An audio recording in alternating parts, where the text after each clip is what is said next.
ଲାଗୁଛି ହେଲା ପିଲାମାନେ ଶୁଭ ସକାଳ। ଆଉ ସମସ୍ତେ ଭଲ ଅଛ?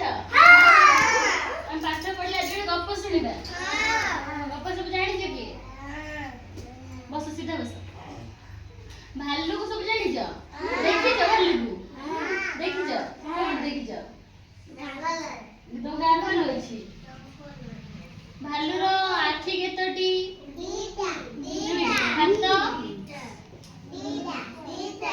ହାତ ଦିଟା। ତମର ହାତ କେତୋଟି? ସିଲଟ ଚାଟୁଛି। ଭାଲୁର ଲୋଭ ଆଜି ଗୋଟେ ଗପ ଶୁଣିବା ହେଲା। ଏ ସିଲଟ ତ କାନା এই দেখো ই কে বস সমস্ত দেখি বস ই কে ভালু আজ ଗୋଟେ ଗପ ଶୁଣିବା ଭାଲୁର ଲୋଭ ହେଲା।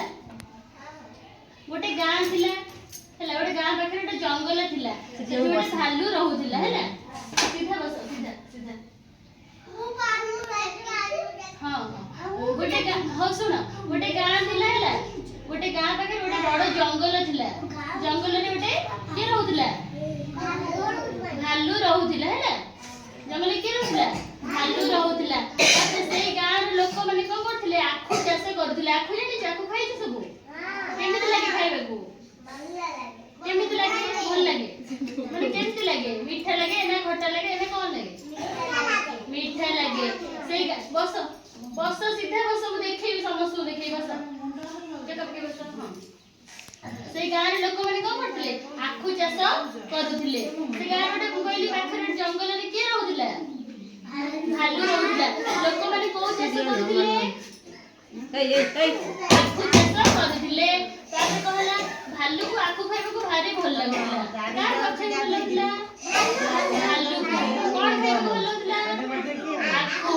ଭାଲୁକୁ ଆଖୁ ଖାଇବାକୁ ହେଲା ବହୁତ ଭଲ ଲାଗୁଥିଲା। ତାପରେ କଣ ହେଲା? ସବୁଦିନ ସଞ୍ଜ ବେଳେ ସେ କଣ କରେ? ଲୁଚି ଲୁଚି ଯାଇକି ଆଖୁ ଖାଏ। କିଏ? ଭାଲୁ। କଣ ଖାଏ? କଣ ଖାଏ? ଭାଲୁ କଣ ଖାଏ? ଆଖୁ ଖାଏ। ସେ କଣ କରେ? ଆଖୁ କେରିରେ ସବୁବେଳେ କଣ କରେ? ଲୁଚି ଲୁଚି ଯାଇକି ଆଖୁ ଖାଉଥିଲା। ତାପରେ କଣ ହେଲା? ସକାଳ ହେବା ପୂର୍ବରୁ କଣ କରୁଥିଲା? ପୁଣି ଜଙ୍ଗଲ ଭିତରୁ ଚାଲିଯାଏ। ସଞ୍ଜ ବେଳେ ଜଙ୍ଗଲ ଭିତରୁ ପଶିଯିବ, ଆଖୁ ଖାଇବ। ତାପରେ ଯେମିତି ସକାଳ ହବ, ତାପରେ କଣ କରିବ? ଜଙ୍ଗଲ ଭିତରୁ ବାହାରି ଆସିବ। କିଏ? ଭାଲୁ। କଣ ପାଇଁ ଜଙ୍ଗଲ ଭିତରେ ସେ ପଶେ? ଆଖୁ ଖାଇବାକୁ ପଶେ।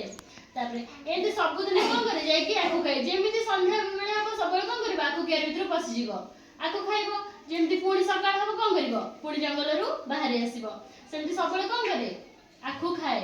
ସବୁବେଳେ ଆଖୁ ଖାଇ ଖାଇ ଆଖୁ ଯେହେତୁ ମିଠା ଲାଗେ, ତାକୁ ଭଲ ଲାଗେ, ସେମିତି ସବୁଦିନେ ସେ ସେମିତି କରେ। ତାପରେ କଣ ହେଲା? ଦିନେ ସଞ୍ଜ ହେଲା ପରେ କଣ କଲା? ଭାଲୁ ଆଖୁ ନ ଖାଇକି ତାପରେ କଣ କଲା? ଆଖୁ ଫଳ ଖୋଜିବା ପାଇଁ ବାହାରିଲା। କିଏ ଖୋଜିବା ପାଇଁ ବାହାରିଲା? ଭାଲୁ। ତାପରେ କଣ ହେଲା? କିଛି ବାଟ ଗଲା। ତାପରେ ଏଇ ଶୁଣ, କିଛି ବାଟ ଗଲା। ତାପରେ କଣ କଲା? ଆଖୁ କିଆରିରେ ଗୋଟେ ମହୁ ଫେଣା ଉପରେ ତା ନଜର ପଡିଲା। ଆଖୁ କିଆରି ଗୋଟେ ଗଛ ଅଛି, ତା ଉପରେ କଣ ହେଇଛି? ମହୁ ଫେଣା ହେଇଛି। କଣ ହେଇଛି? ମହୁ ଫେଣା ହେଇଛି। କିଏ ଦେଖିଲା ମହୁ ଫେଣାକୁ?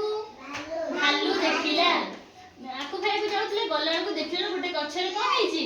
ମହୁ ଫେଣା ହେଇଛି ହେଲା। ତାପରେ ଆଖୁ ଫଳ ଭାବି ସେ କଣ କଲା? ସେ ମହୁ ଫେଣାକୁ କଣ କଲା? କାମୁଡି ପକେଇଲା। ସେ ଭାବିଲା ସେଟା କାଳେ ଆଖୁ କି?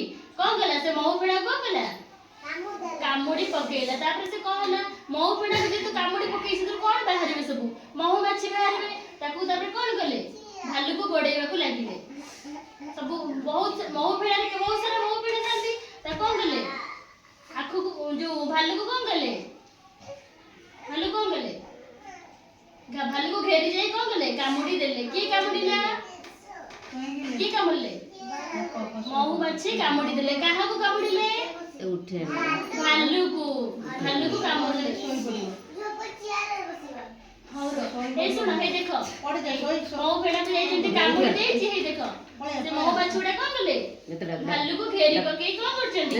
କାମୁଡି ଦେଉଛନ୍ତି ହେଲା। ତାପରେ କଣ ହେଲା? ଭାଲୁ ସେଠୁ ଦେଖିଲା ମତେ ସବୁ କାମୁଡି ପକଉଛନ୍ତି, ଜୀବନ ବିପଦରେ କଣ କଲା? ଦୌଡି ଦୌଡି ପଳେଇ ଆସିଲା। ତାପରେ ସେ ଆଉ ଆଖୁ ଖାଇଲା? ଆଖୁ ଖାଇ ପାରିଲା ନାହିଁ ହେଲା। ଆଉ ଗପ ଭଲ ଲାଗିଲା?